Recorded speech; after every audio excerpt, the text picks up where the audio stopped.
Hello and welcome. We are Del and Debbie's Mind, Body, Soul, the home of invigorating talk on all things to do with health and well-being. And I am Del A.D. Jones. I'm a certified transformational coach and a teacher of the 3 principles. And I have a master's in spiritual psychology. And next to me here is my wonderful co-host. Hello, I'm Debbie Debbie. Carlin Boyle, and I am certified as a personal trainer, fitness instructor, and I'm also certified as an integrative nutrition, health, and wellness coach. And I help people find balance in their life with all the things that feed us in addition to the food on our plates. And we're going to tell you about our show today. But before we do you want to tell our audience? We are an interactive show. So if anybody has any questions or comments, you're inspired by the show today, which you are definitely going to be inspired. It's so amazing. Please call in at 323-284-7826. And Debbie is going to tell us all about the show today. Yes, I'm here to introduce our wonderful guest. So here we go. All right? Mm-hmm. We're about to ride a wave. One that's attached to hope, courage, trust, and confidence.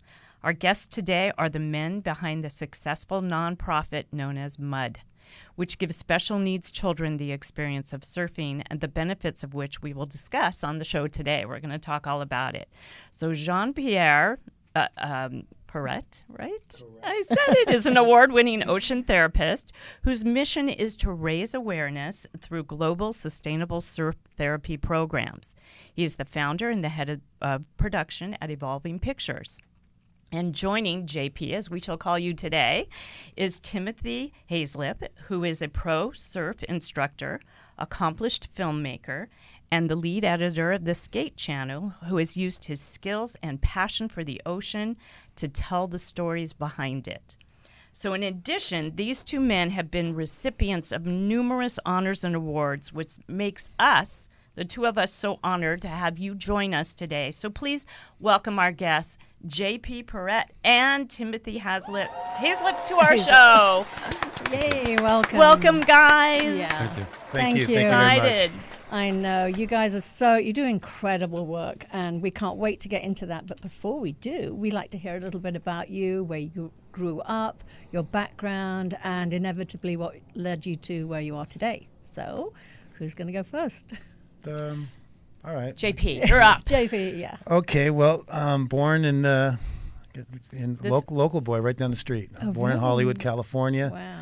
And lived a little bit all over the world, a little bit, and pretty much raised the last, I'd say 30 years in Sherman Oaks and in surfing Malibu my entire life. Now I live in Malibu resident now, but I lived in boarding school before that. So. Now you have an eclectic background, don't you? I was just going to say, where does the Jean-Pierre come from? Yes. Tell us your upbringing and your parents. I'm first born in the United States, so my first language is Spanish. So puedo hablar español si quieres, pero voy a hablar en inglés. So my mom came from Peru. As obviously her mom got divorced and they left Peru. My father is from Spain. They moved to Italy. I guess everyone moved during the war. Both my mom's family's from Italy also, I forgot to say. So they migrated to Peru, they migrated to Spain, Argentina, and then they met here, and then I was born. And here I am. Wow, what a wonderful eclectic mix. Yeah. It's been a ride. Yeah. Are they still here, your parents? My father deceased about 3 years ago, but he left when I was 4. Okay. So my mom raised me by herself. She's a single mom, so single. I dedicate my entire life to her and to strong women like her. Mm-hmm. Oh, that's Very cool. beautiful. Now, do you have siblings? I have one sister who's a ball buster. Is she here too in LA? Yeah, she's in LA. She's an attorney, and she is a ball buster. If I would say everyone, she wears the balls in the family. I definitely don't. That's funny. That's great. I love that. Okay, and Timothy. Yes, tell us your story. You. I'm from Pasadena. Moved to Malibu in my early 20s. I've been surfing there since a teenager. Got into working with children at an early age. My parents had foster children. Oh, okay. I had that example. How did that feel, growing up with foster children in your home? My parents, my father's also deceased, but my dad was a champion of that kind of thing. It seemed like they always had the worst of the worst in our house. And dealing with that, my mom was a real artist with children by diversion. Smart. Never challenge a child; she would divert them, and I would watch these examples of like this woman like being a magician with kids, and I just picked up on it. I was going to say, I started working at a summer camp in my early teens, and so I just always wanted to work with kids because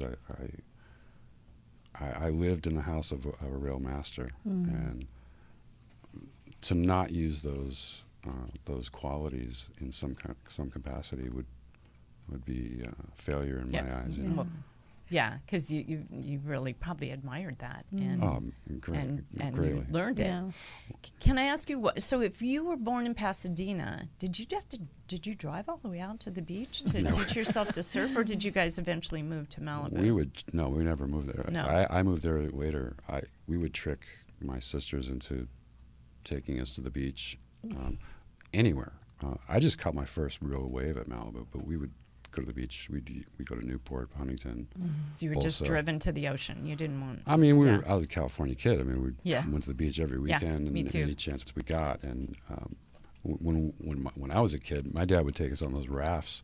They don't even have those anymore. I think they're illegal. But they were these canvas rafts with a rope on them. And right. For my dad body wasn't a surfing. surfer. They were body surfing rafts. Yeah, and, I used to and do that all the time. Barely have some air in them, and kids still do that to this day. But I fell in love with it then. Being in my dad's arms, just in the white water, up on the sand. Wow. Yeah. And but when I saw my first guy surfing, that was different. That was. That stuck with me. Yeah. Something hit you always- that I said, I always got to wanted to do try that. that. I got to Yeah. do Yeah. that. Yeah. And how old were So- you when you first caught that first wave? I started surfing when I was 11 or 12 years old, 11 or but 12. I caught my first, set a rail and really caught a wave. I was 13 at Malibu, and That was it. yeah. How about you, JP? How old were Yeah. you when you that? Gosh, my mom's friends from Peru actually surfed with Robert August, who's a famous surfer, if you don't know who he is. okay. And she was his tandem partner in 1969. So when I was a young kid, she took me surfing down to his camp where I didn't even know what surfing really was. I just know I went out in the water on a longboard and got up on a board. And then a couple of years later, she took me to Malibu. And that was when I first experienced surfing Malibu, and I was probably 10. And then I really didn't start surfing again until about I was 12. 2 years later, I moved next to my neighbor, who was really the whole block surfed. So I was like the little geek on the block. Yeah, it was. Buck teeth glasses. It was required. That that you I was learned. trying to. Yeah, I was the guy getting thrown in the bushes and stuff, and trying to get a ride in the back of a truck. Like they would say, be up at 6 o'clock in the morning and be out front, and I'd be out front for an hour, and They'd have left they already. already left. Oh no! Oh yeah, I was that kid. Oh, we love But that. it's good. It's a part of growing up. you know? Yeah, you learn a lot. You from appreciate getting to the beach. Yeah. So did you, when you first Cute. caught your first wave or started surfing, did you ever think that you could make a career out of it? Yeah.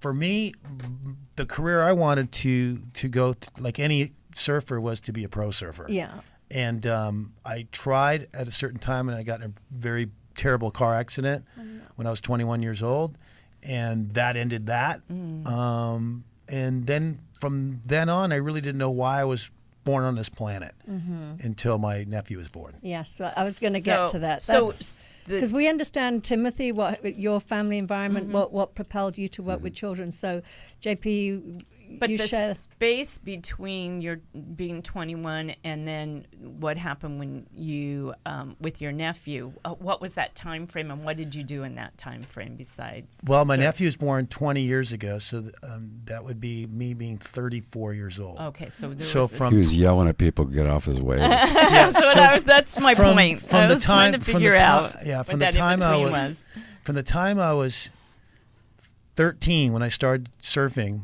my mom sent me to boarding school.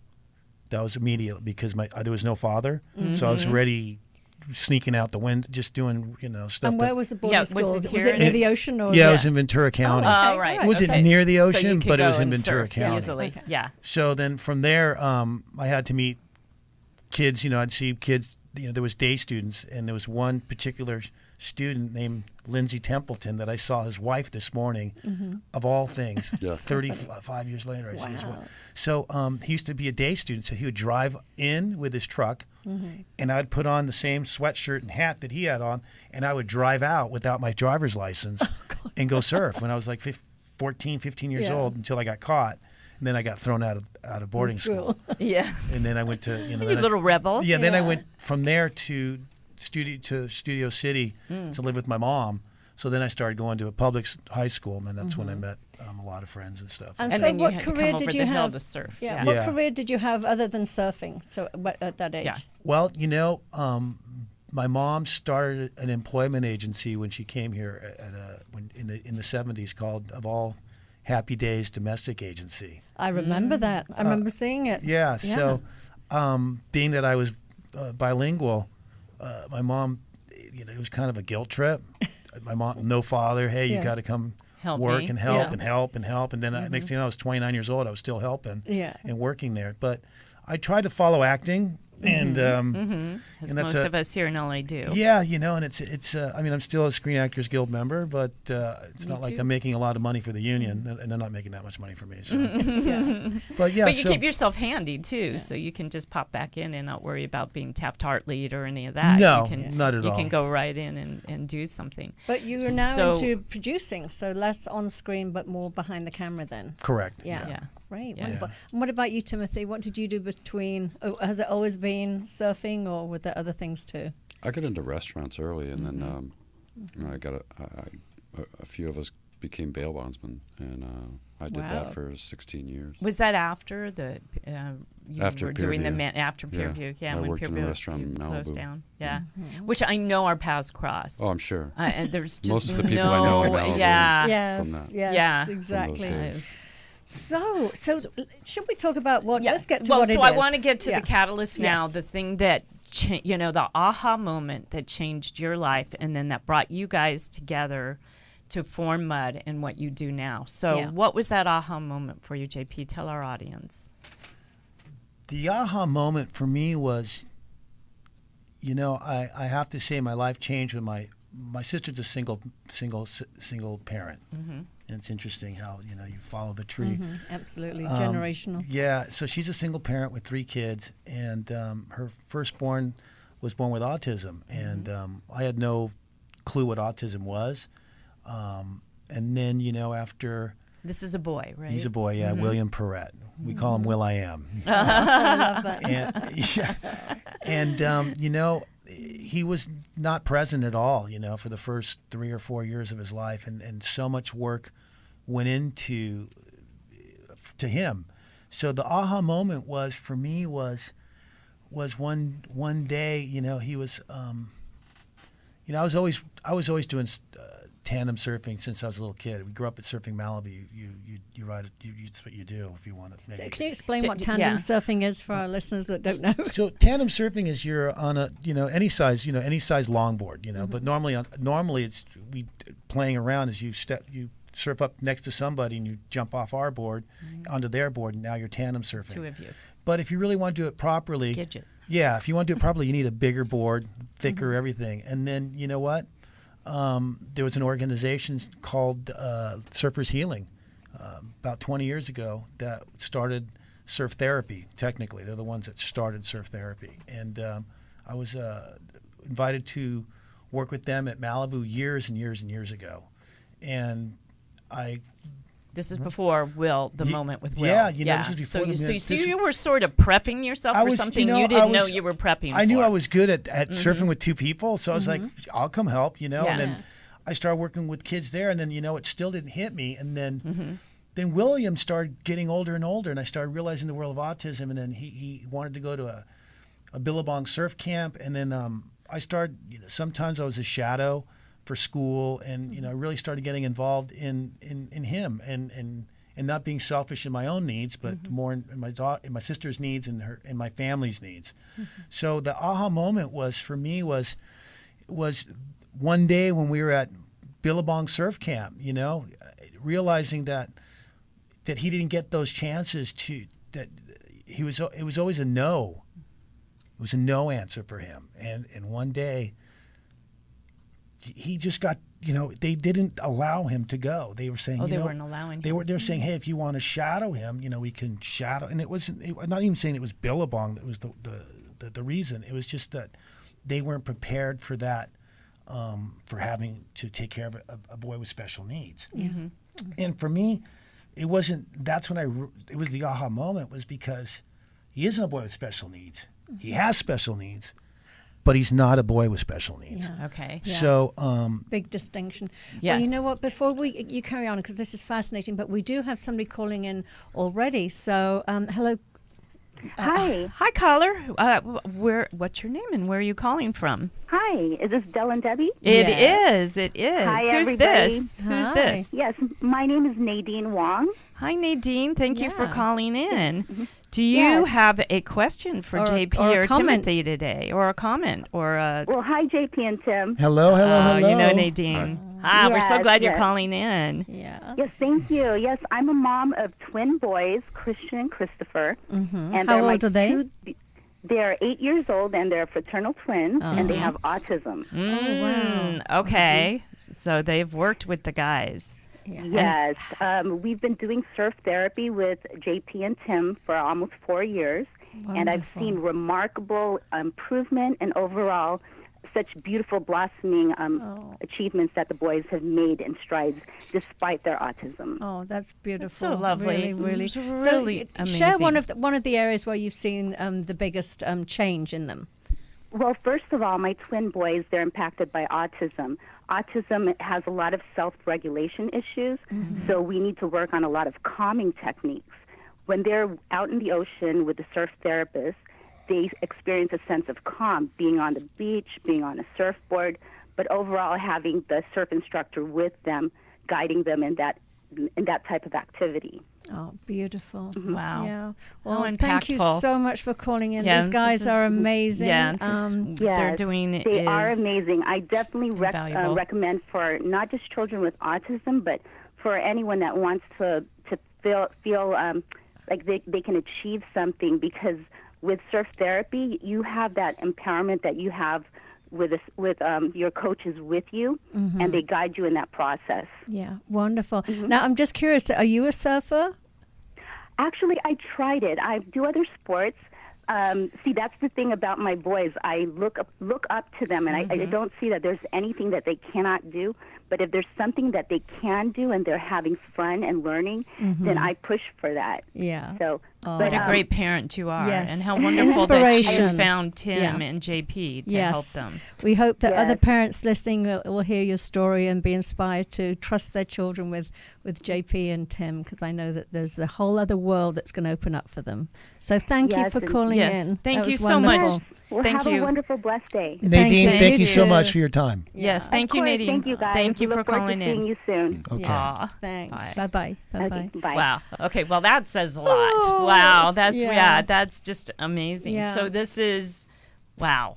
You were meant to have that aha moment you were just Yeah. getting into. So this kind of thing can happen Yeah. over and over again, apparently. Yeah. So And to just to follow up, it's the aha moment was when he got to go there and just be part of the kids. And Yeah. was it you talking in, like, how did you determine that I'm just going to take him out and do this tandem ride with him? And if, and I'm not going to take no for an answer, because you were saying there were a lot were of saying no's. no. With him, it wasn't so much tandem surfing. With him, it was just getting him in, because he's very high functioning. Oh, okay. So for me, it was just getting him to the Get on the board. It was more of the social issue, it's a social sensory issue. So his whole life has been and still is how do I make friends?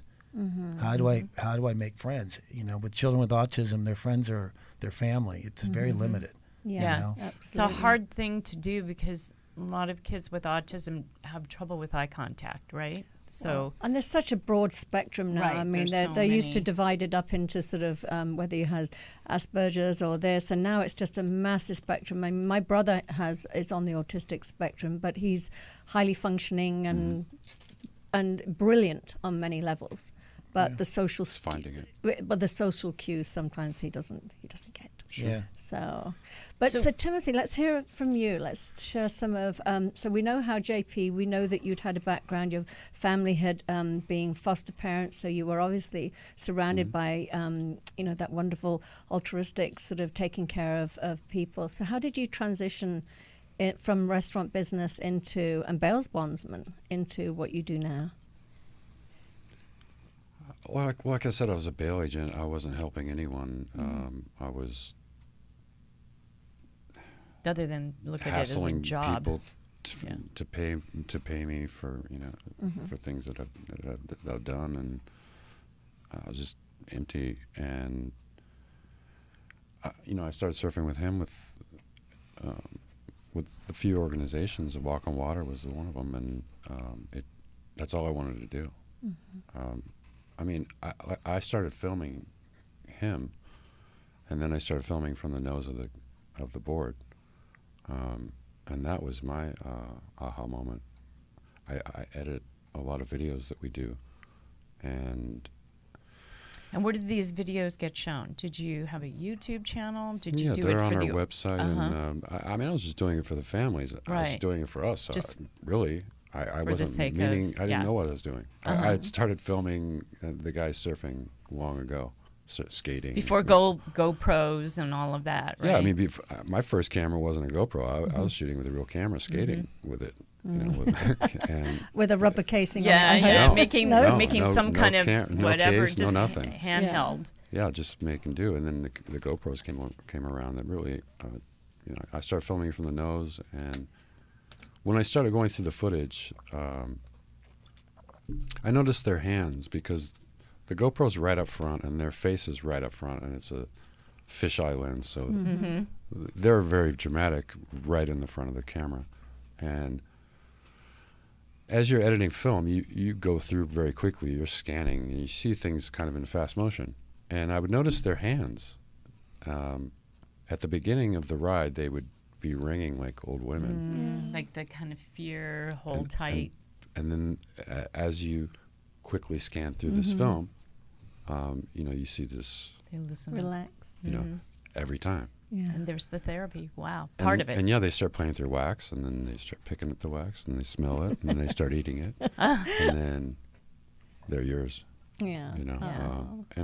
But by filming it, I noticed the change, because they have their backs to us. The parents are 100 yards away. There's maybe a camera on the shooting the surf scene, but no one's really seeing the footage of the face, and no one found that important. Yeah. And I found that very important. I was just going to say, that's so intimate. Yeah. I mean, you And really what a get to way see to- their expressions, and as you say, the transition between first getting on the board and then that sort of release and Difference that that trust you're making. Well, I coming thought I in. was surfing with kids, but I wasn't. Yeah. I was changing them. You I were was allowing absolutely them making a to difference. be into the ocean, which is an equalizer. We actually have another caller. Oh my goodness. Right there. So hold A lot that of thought. interest in it today. Hello. Hi, caller. What's your name and where are you calling from? Hi, I'm Karen Scott. Hi, Karen. Hi, Karen. Thank you so Welcome to much our for show. calling. Do you have a question or a comment for Tim and JP? Well, actually, Dale, I just love what they do. And my son has worked with Kelly and Timmy for about almost 2 years now. And how they've impacted our family has been extraordinary. So it was just really a call to shout out to the extraordinary work that they do daily. And they live it and they breathe it. And they're the most mightiest men I know with what Wow. they do with Oh. And children what- on the spectrum. And your son, is he autistic?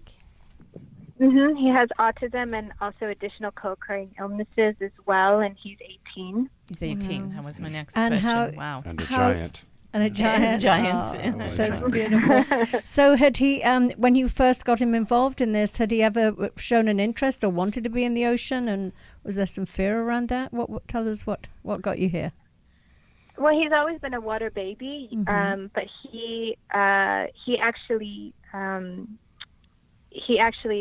went through a period of time from some additional trauma, which happens to a lot of kids that are high functioning, and ended up on a suicide watch for a really long time, and also in a hospital. And I knew in my bones that continuing on with talk therapy wasn't reaching the somatic experience that he needed. And I just happenstance one day met JP and also Timmy at a random event. And it was like my eyes locked onto them, and I thought, oh, this is it. This is the piece. Oh. And sure enough, I contacted them and had an extraordinary conversation with JP, and he said, bring him. And so I brought him to the ocean. And the way Timmy and JP worked together, like JP took Henry into the ocean and Timmy sort of took me to the side. And that's what happened. And the day he walked into the ocean, it was a different boy walking in than what he walked out. And extraordinary. So pretty extraordinary. You've got us all tearing up here. That's that's beautiful. That's amazing. And for you too to recognize that and to have the trust and to, because we can become, I'm a parent and so is Debbie, we can sometimes become a little overprotective, especially if we think our children are vulnerable, but to allow them to come in and that says an awful lot about you too. So wow, he's a lucky boy to have you as a mother. We met JP a similar way at a fundraiser sitting next to him, and so I think you were meant to be there, the right place, the right time to change that, to change the direction of your son's life. How wonderful! Thank you so much for sharing with us. It makes a big difference. Thank you. Thank you. Thank you so much. Thank you for sharing, Karen. Wonderful. Bye-bye. Bye-bye. Bye now. That's always the most amazing thing to me. My mother hates that I go in the ocean to this day, and to have, especially a woman, especially a mom, come up to me in an event and hand me their child, complete stranger, and say, "Here, take them out in the ocean." Yeah, and trust you, and heal them, and try something that's powerful. That's the most courage. And that's what that we you can were have. talking about before Karen called. Is when you realize that you were changing the lives by seeing the physicalness of what it was doing, but what are all the benefits and all the things you then have come to find out that this surf therapy has done for these kids? There's like a list of benefits I know that has changed. It helps everyone. I mean, anyone. It can't hurt. But the thing with autism is, Pell will tell you, like I said, it's an equalizer. Okay, autism, they're on their time. They're on their eye contact is, everything is on their schedule. Right. The ocean isn't. Okay, it isn't. It's an equalizer. It doesn't care how good looking you are, how smart you are, how much money you have. I love that. I love that. It's going to hit you in the face right now. Yeah. We're going to go for this wave right now. We're going to stand up right now. And they get in this routine, and we create little watermen out of them because they do everything that we do. And it becomes, and they do it just as if any child would do it. For the first time, they're on a level playing field. Amazing. We have another caller, so hold on, because we're going to keep getting into this. Hi, caller. Are you there? Yes, I am. Hi, what's your name and where are you calling from? My name is Michelle Menchaca, and I'm calling from Culver City. Hi, Michelle, you said Michelle? Yes. Oh, hi, Michelle. Welcome to our show. No, that's okay. So do you have a question for our guests today, JP and Tim? Or a comment. You definitely, yes. I have a comment. Yes. Yeah. Oh, yay. Okay. Had the pleasure of working with both of JP and Tim, and it's been amazing. My son is deaf and autistic. He just turned 7 in March. Okay. The impact that they've had on my family, the whole family, not just my son, it's amazing. Just because of the environment that we're in, and the calming. It's just calming both for myself and my son. It's allowed me to take places where I wouldn't before because it was just too overwhelming. Yeah. And the first day I met JP, he had to tell me to stop, let him go. And it's a safe place. It's a safe place for both of us to go to and unwind and relax and allow him to be himself and not constantly being pulling him towards me. And also, I'm sure that just the sense of self-esteem that they get from this, it doesn't just they don't leave it on the surfboard or on the sand. it goes back with you to your family and impacts your whole family, like you said. Yes. Yeah. It does. It does. It's a whole family thing. It is, and it can be very stressful just going any place else, and the environment, the whole group. I mean, the whole beach. It's a family thing. It's a community, and it empowers the parents to maybe reach. So I some things I wouldn't have done before. I enrolled my son in hockey. Wonderful. And I would not have thought of putting him in the other team sports just because of the issues and my fears. So it's been empowering. Wow. So you've both grown. You've both conquered fears. That's wonderful. Really wonderful. So invaluable. Wow. Yeah. Well, thank you for so your much comment. for calling in. I really appreciate it. We really, just hoping to reach a lot more families out there that need these guys' help. Thank you for reaching out, Michelle. Thank you, Michelle. Yeah. Thank you guys. Thank you. you. Yes. Okay. Wonderful. Bye now. Bye-bye. So, wow. So this is beyond the kids. It's the entire family and the dynamics and the way the parents see what their kids are capable of. I have a good friend of mine, and he's one of the amazing dog trainer, and he is what's his name? Well, you had him Tyson Kilner. Oh, okay. And it's called "It's a Dog's Life." And okay. his first son was born, and I was already very in tune to autism. When his son was born, I knew his son had autism.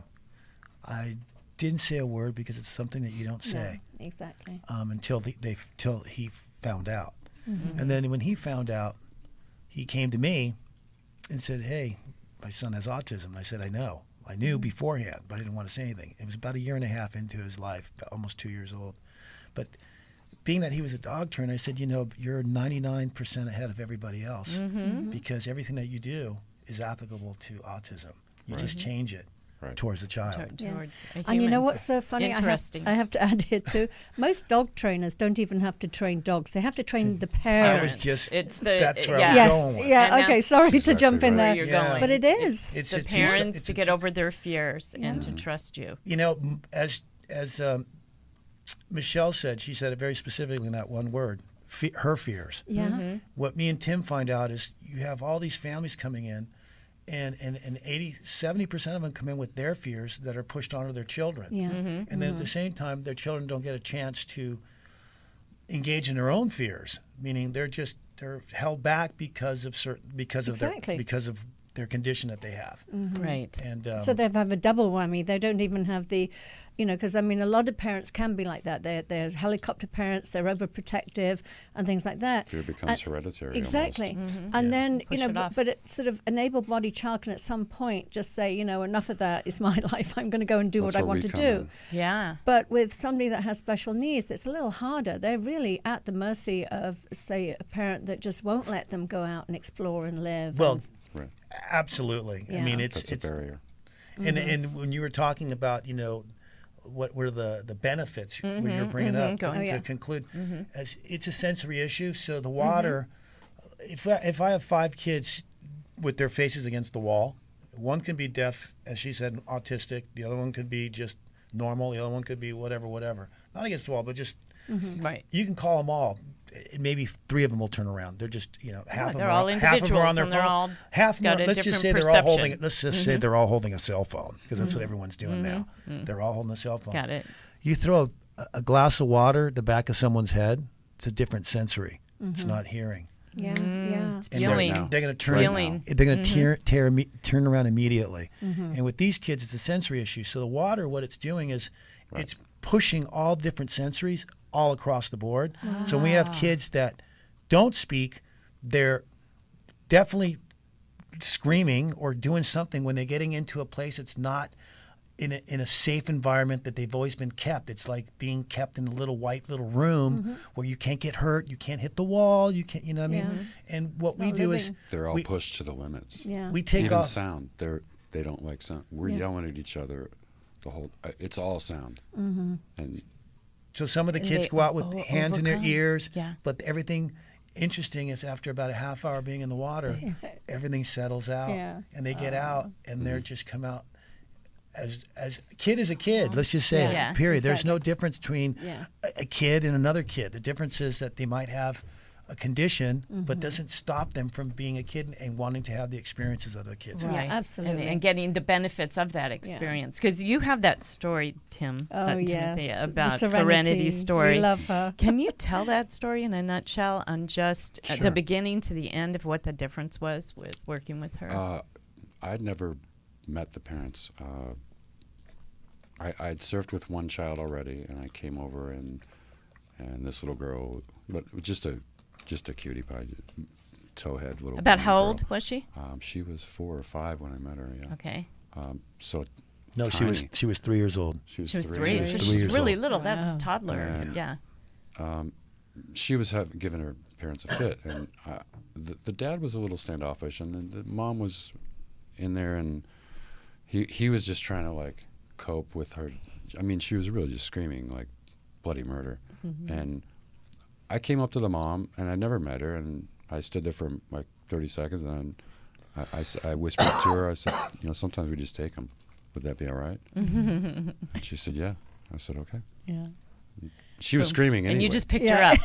The mom gave her to me, and I let her. She let go of her mom enough, and I threw her on the board. And the little ones, you can hold them like a violin, like I her love that butt's part. right under You your talk chin, about like, it, yeah. put right on the. And so she couldn't turn around and get me. And so she You had her locked in. only do that. I Yeah. kind of had her locked down, and then we paddled out. I didn't want to scare her. I just wanted to get one little wave. Yeah. And I saw a set coming, and there was a little roller before it, and I paddled my ass off for that little roller because I didn't want to get the set. And the rest is history. I mean, she came in, and She was we still got a good screaming, wave. right? She Well, was you have to- screaming She was all the screaming way in a good in. way. You have to all the way in. Yeah. He was on the board, Uh-huh. so he couldn't see what was going on. Right. We were all there because we all watched it. Right. We all heard it. So we were Right, like, you "Oh my heard it, God." so you're forced to watch it. She got out there screaming, and then all of a sudden it just toned down. And then on the way in, she had her hands up like she was Superwoman, Yeah. with the biggest smile.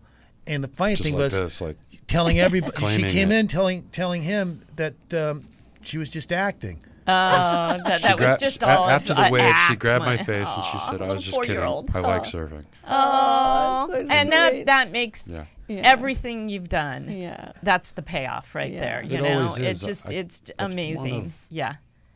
Really, It's thousands never. now. You know what? It's not one. It's It's every single everything. time. So, Yeah. from how did Mud get started, and what does it stand for? Tell our listeners how now that people are able to find you through your organization, and because There's- people obviously are finding you. There's two stories. People in- like Serenity's parents. And there's stuff. two stories in Mud. Okay, There's actually so- the Malibu Underdogs, Okay. which was originally that he started, which was shooting, as he said, surfers and skaters that don't get, let's say, any kind of recognition in Malibu, that are basically the no faces, no names, no faces, but doing great work. They're the great.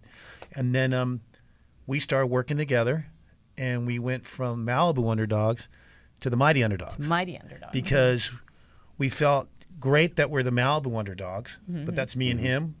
But and all other surfers and people from Malibu that are the underdogs that he's showcasing. Giving But being a mighty underdog, we're taking the underdog, which are the children and adults, and making them mighty. Making So them it strong. only meant even just, and he came up with it, and it only meant tenfold more, because we are the mighty underdogs. Yeah, That's what we do. absolutely. yeah. Right. Yeah.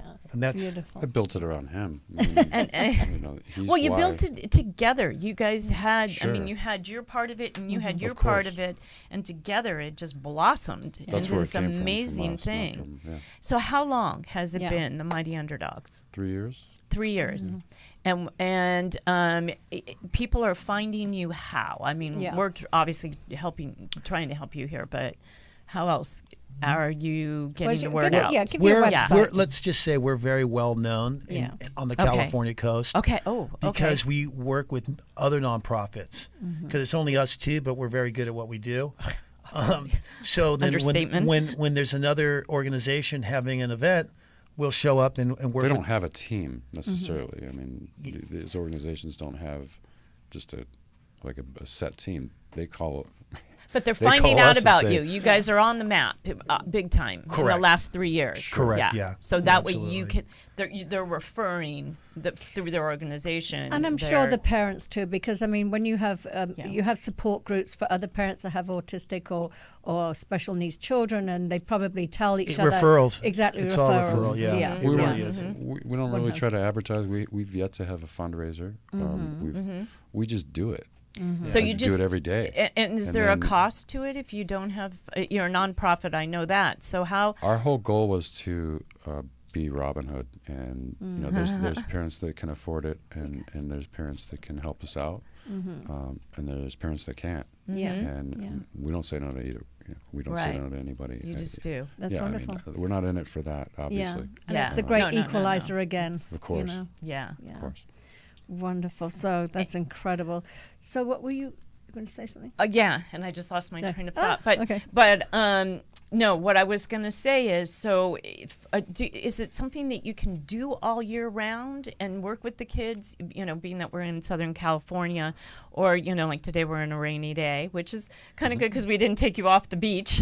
So, yeah, you did. Well, seriously, you surf in the rain. Yeah. Sure, that's when no one's out. Supposed to be thunderstorms today. Well, normally we don't take kids out. My paranoias and fears. We don't take kids out in the rain or anything. No. Mostly is safety's first, and then help. But do you do it all year round? Yeah, we do. You do. Yes. Okay. So things like, how do you fund, like, if it is the water's really, really cold? Do you have little wetsuits for the kids and things? How does that happen? Well, do they get in it willingly? Lots of people have donated. We've had really a great amount of help through certain organizations for wetsuits. Hurley gave us like maybe over 75 wetsuits last year. Then we have Garth Helmets, who gave us about 30 helmets for children, and then we have God, I should know we have edible surf wax. Yeah. Surf wax. And the boards. The boards, are they yours or donated? Or our boards we have to. We're actually, you know what? We did. Certain families did donate. We have 3 of our boards that were donated by 3 different families, and again, I don't have their names in front of me, and I feel horrible about it. But that's it. No, they know they're appreciated. But they are. Yeah, they're every token, let's just say, that we get, we spread across the beach. Yeah. Okay. And the world, let's just say, if we can. Which takes us to the next thing, is where do you see this going? What are your hopes for this organization? Timmy, go ahead. 'Cause I think we both have. Timmy, there's 2 different arms. So for us, we have 2 different views going in the same direction. But the most important thing is that we're going in the same direction. So I'll let Tim speak first, and then I'll elaborate after that. I think, but the bottom line is to share what we have. I feel like I found a pot of gold, and I just want that no one knew was there in the cave, because I started filming it. I don't just surf with kids. It changes the whole family. It changes the child in a way that I wasn't aware of. And I think it's important to get that into the right hands. So I was going to say, I'm not a doctor, well, I was. I want some people to see what's happening with these kids. With these production, with the filming and your production background, I see a documentary in the making. Do we see that? We've been talking about it. I know a lot about it. We've definitely been talking about. I've been talking about a podcast. He's been a documentary for sure. We have a lot. Just collecting footage. We have that's what a documentary is. Collecting footage and then going out and doing the interviews, doing some live fill-in stuff, and we'll talk. But when you say where my as I said, a lot of the organizations and again, this is all positive, but a lot of the organizations out there are event-based. So they come in and they have a beautiful event. And what our direction is to teach them how to fish. Yeah, absolutely. And how to lead their lives. Our goal is to, as we did in Rosarito, Mexico, and I'm very, very proud, and I'm very proud to say it, is that we were able to go down to that community, introduce surf therapy to that community, bring boards, bring wetsuits, bring life jackets, introduce it to them, and now they have a sustainable, as they say the word sustainable, it's working and going on. And this weekend, they run one all year round too. Obviously, when the weather's bad, you're down, but when the weather's good, you're up. And we were able to, to connect not just one, not just two, not just three, but many different orphanages and the Boys and Girls Club with a monthly and bi-weekly surf therapy programs for children on the spectrum down there that are orphaned, that have nothing. They have no these children were just abandoned. They were just sitting in this little church and where they stay, and we were able to connect the dots down there with the community. And it's not our community, it's their community, but it's God's community. So it's our community. Yeah. We're citizens of the world, not of so Malibu. servicing I feel very strongly about that. My thing is doing what we did there. My mom's from Peru. I'm the firstborn generation here. My beliefs is, as he said, to spread the love of what we do. We started in Mexico. Mexico's a huge country, so it's only one little piece of the pie. But our goal is to get to Cuba. It's to get to places around the world, truthfully, that the eyes don't see. Because in the world of fundraising and the world of nonprofit, world of fundraising, you go where the eyes and the money's at. And for us, being that we're the mighty underdogs, we like to go where the money's not, but where we're needed. Yeah, so because the ocean's free. Absolutely. It belongs to everybody. Yeah. But when you not go, an elitist. When you went to Rosarito, so who do you teach other surfers to carry on the way that you guys work? So how does that work? There's a learning curve here. Well, we went down originally with Resurf, and they're a company that is a nonprofit, and they drop boards off. They'll collect boards that are beat up a little bit, and they'll fix them up, and then they'll paint them, and they'll take them to a community like that. And we went down there, and that was a great thing that Resurf does. But then we felt like there should be some boots on the ground kind of thing. Yeah, so that's why I'm asking. So we came back. And we just kept coming back, and we met a guy named Carlos who owned a surf shop and started a little fire. And next thing you know, the barn's on fire, and we're not even there. And when something moves away from you, it's just a beautiful feeling. To see the passion go into another human being is like you see the lightning, and Carlos just caught on fire right in front of us. Yeah. And interesting enough, it's connecting the dots. It's I always say look up. And I'm not looking up here. I'm looking up, to the divine entity, spiritual. And for us, we were lucky enough to meet, Rosie Torres, and her grandfather created Rosarito. He was the founder of Rosarito. He's the owner. She's the owner of the Rosarito Beach Hotel. She was. Her sister was the mayor. There many a time. Yeah, I lived in San Diego for 5 years. So we have a very strong, like Malibu. She started that Boys and Girls Club. Yeah. So we have a really strong community down there that we've embraced with surf therapy. Not just anybody, but the Rosarito, the Torres family, which owns the Rosarito Beach Hotel, which created the Boys and Girls Club, and who funds everything. And then Carlos Luna is the owner and local of a place called Locales Surf Shop. So we met with him, and we introduced what we did we were down there for another reason, as he said. And then overnight, they were able to provide us with 4 boards, and they had 30 volunteers and 26 families with special needs show up like that. Like that overnight. So when we saw that, an event. When we saw that, we knew that there was a need. Yeah, and we came back, and now it's up and running. And it's our whole thing is to check in, but it's up and running. Yeah. You know what I mean? So do you work that's with? Amazing. I was at a lecture a few weeks ago put on by Pepperdine, and it was all about autism, and I was very excited. I thought I was going to really learn. I learned a lot of statistics and very, very little else.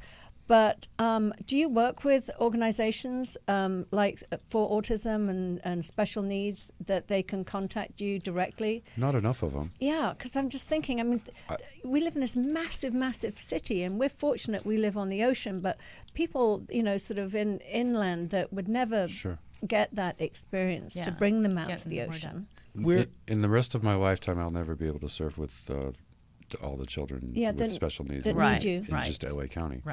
But I'll die trying. That's wonderful. And that's what we're here for, is trying to reach out to those type of organizations that could use us. Yeah. And we've tried to just do it and build it and push it. And then through we just word push the of mouth. cart, and he steers it. Yeah. And then it really, if you can believe it, and I know Tim hates this word. He doesn't hate it, but it's like it's overused. Organically, things just happen. Well, they do when wait a you minute. manifest. Well, there's intention and there's hard work involved, and that manifests something bigger. Yes, it's organic. I would even say it's but something else too. I'd say the heart. I mean, you guys show up with the biggest hearts and the most amazing presence, and that's infectious, and that's what will make it happen organically. Yeah. Like you said, you touch one family, they share it with another one, and it's a snowball effect. When I mean organically is, and it's the truth, is when you touch a family and you save a child's life who has autism, who's suicidal, you've become part of that family, and you've taken on a responsibility to humanity. Because you know what you're able to do, and it's like the narrative. Yeah, and if you can't turn your back on that. It's irresponsible. No, exactly. It's irresponsible not to. Yeah. I have a 12-foot magic wand on my truck, and it's whether I want to use it or not.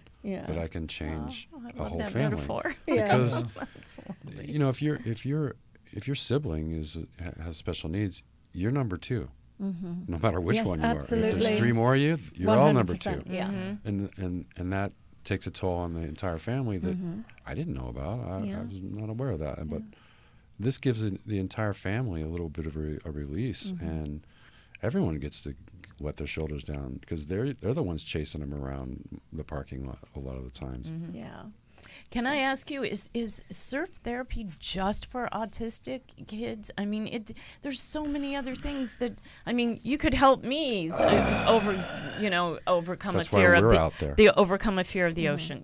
There's so many. Getting out there is so cathartic, I would think, for many types of things. Being that and we're conditions. In so many veterans now, this is one of the biggest supporters of that of PTSD. Yeah, exactly. They're finding there was a documentary that we saw. Me and him we were privileged to see.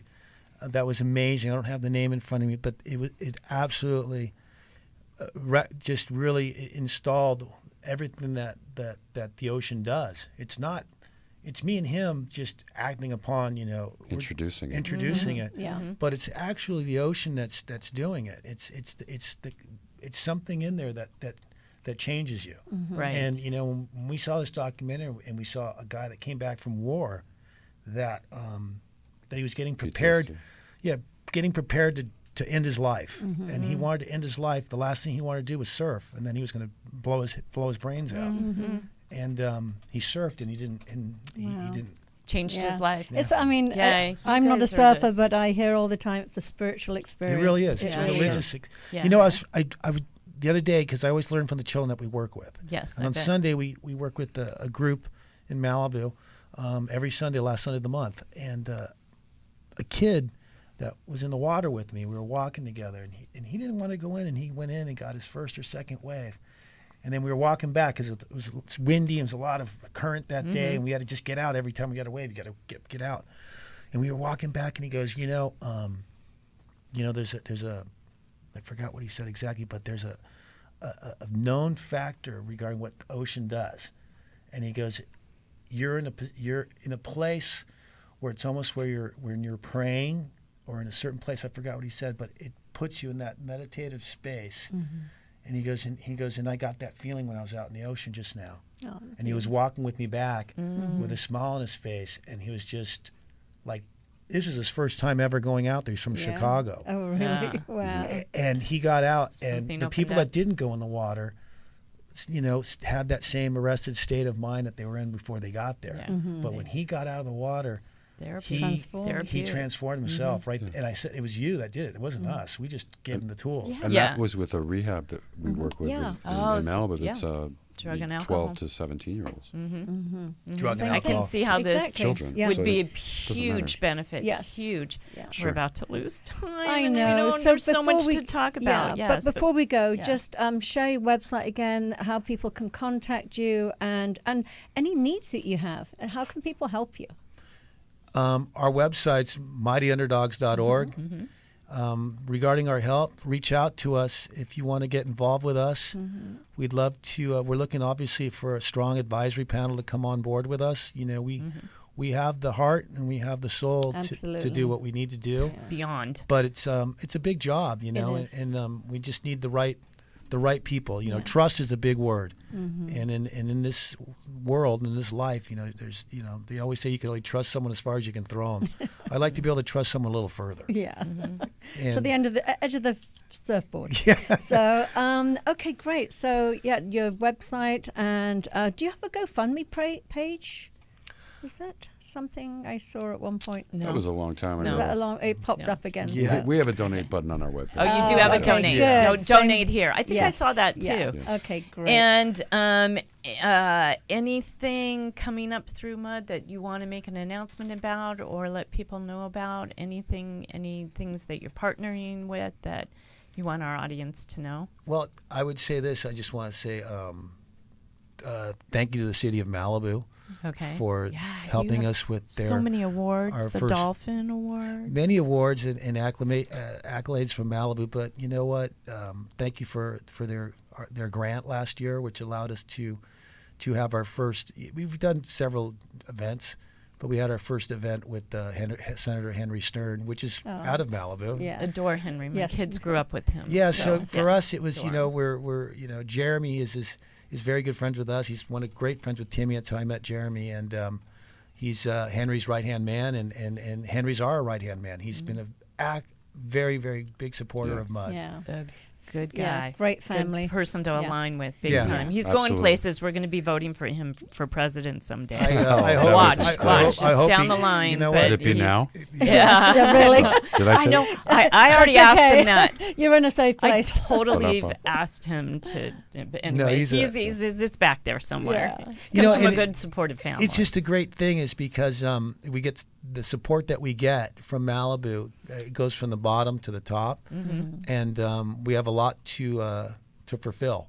So we try to walk that line. That's Wonderful. great. Thank you guys. we've You run out of are time. precious and Amazing. invaluable. Yeah. What a thing. I'm Incredible. so glad we sat next to you a Thank couple you so weeks much. ago. So Yeah. Our pleasure. And we have to run. I think Yes. we're over time, but we want to thank you for joining us today. Yes. We're Del and Debbie's Mind, Body, Soul. We're here every Tuesday at 1 p.m. Go to our Facebook page, make a comment, ask a question to these guys, get involved. Tell us what you're going to do to get involved because this is a big cause. Yes. Thank you guys. We'll Yes, see you next wonderful. week. And go on their webpage too and make a donation. Yes, big time. Okay, fabulous. Bye. Thank you again. Bye Bye, bye. guys.